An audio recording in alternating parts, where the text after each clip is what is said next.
Good morning and welcome to Coffee with Alain. Just got home from getting Rocky.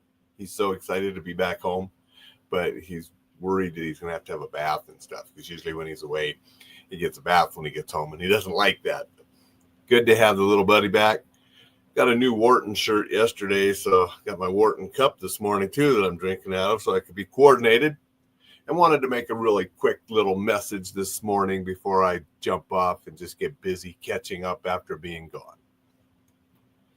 Last night, when I was in the airport, I was walking down the aisle, and the guy in front of me was walking, and he had a jacket that was draped over his carry-on that he was rolling with him, and the jacket fell off, and he didn't notice, and he kept going. I immediately scooped down to pick up the jacket and said, "Excuse me," and returned his jacket.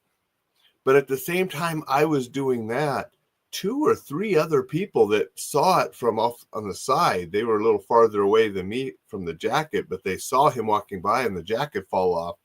They all yelled out to stop him too. So there was no way this guy was going to lose his jacket. You know, I was picking it up to give it back to him. These other people were telling him, "Hey, you dropped."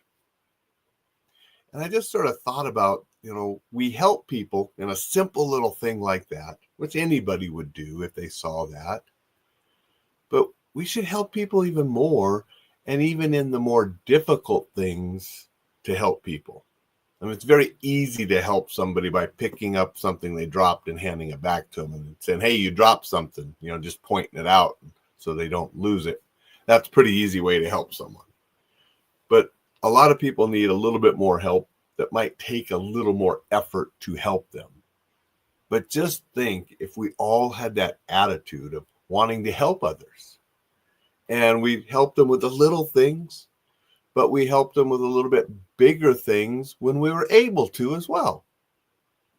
And if we all had that collective mindset of helping each other and making everybody's life easier and better, think of what could happen.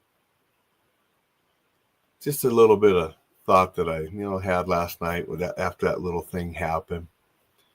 Want to say good morning to Dixon. Dixon is here, and Dixon said, "Got to be a handyman," right? Exactly, Dixon. Greg is here. Greg said morning from North Georgia. Thank you, Greg. Appreciate you being here. Thank you, everybody that joins and watches replays. Thank you all that sign up for the newsletter. Hope you liked this last week's newsletter. Had some inspiration from Rocky, because I visited the Rocky statue, both of them, this weekend, because there were 2. If you saw some of the pictures I had on Facebook, the original one that was in the movie was still at the museum where it always is, but there was Sylvester Stallone's private Rocky statue that's identical up on top of the steps. So there were 2 Rocky statues that we got to see and take pictures of when we went to the museum this weekend. And I used that as inspiration for one of the articles in the newsletter. If you're not getting the newsletter, go to enjoylifesafely.com, get signed up. You can get signed up by downloading any of the free guides there, stuff just to help you. So do that. Go out, make it a terrific Tuesday. I'm going to sign off and get busy catching up after the trip. Hope you have just as good a day, and we'll be back to see you tomorrow.